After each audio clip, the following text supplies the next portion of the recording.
اگر لوگ تم سے متاثر ہو رہے ہیں تو اللہ پاک کا شکر ادا کرو کہ جس نے تمہارے گناہوں کو چھپا کر تمہیں لوگوں کے سامنے معزز بنایا ہے۔ اچھے کے ساتھ اچھے رہو، لیکن برے کے لیے برے مت بنو، کیونکہ تم پانی سے خون صاف کر سکتے ہو پر خون سے خون نہیں۔ ہمیشہ خوش رہا کرو، کیونکہ پریشان ہونے سے کل کی مشکل دور نہیں ہوتی، بلکہ آج کا سکون بھی چلا جاتا ہے۔ ہر شخص سچا دوست تلاش کرتا ہے، لیکن خود سچا بننے کی زحمت نہیں کرتا۔ رشتوں کی رسی کمزور تب ہوتی ہے جب انسان غلط فہمی میں پیدا ہونے والے سوالوں کا جواب بھی خود ہی بنا لیتا ہے۔ کوشش کرو کہ تم دنیا میں رہو، دنیا تم میں نہ رہے، کیونکہ کشتی جب تک پانی میں رہتی ہے خوب تیرتی ہے، لیکن جب پانی کشتی میں آ جاتا ہے تو وہ ڈوب جاتی ہے۔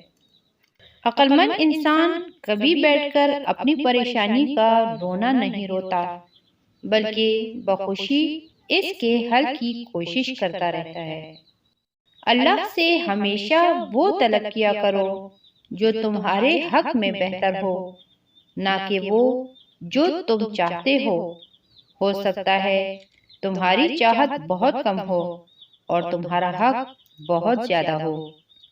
انسان کو اپنے اندر جھانکنا آ جائے تو وہ دوسروں کے احساسات کو سمجھنے کے قابل ہو جاتا ہے۔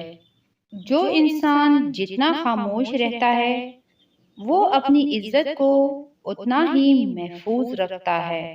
جہالت احساس کمتری پیدا کرتی ہے اور احساس کمتری حسد کو جنم دیتی ہے۔ حسد جب حد سے گزرتا ہے تو جھوٹ، غیبت، بہتان اور بدعمالی پر مجبور کر دیتا ہے۔ کوئی لوٹ کر آئے تو اس کا ہاتھ تھام لو، اللہ بھی یہی کرتا ہے، واپس لوٹنے پر ہاتھ تھام لیتا ہے۔ تمہارے نفس کی تربیت کے لیے اتنا ہی کافی ہے کہ تم ان چیزوں سے دوری اختیار کرو جو تمہیں دوسروں میں بری لگتی ہیں۔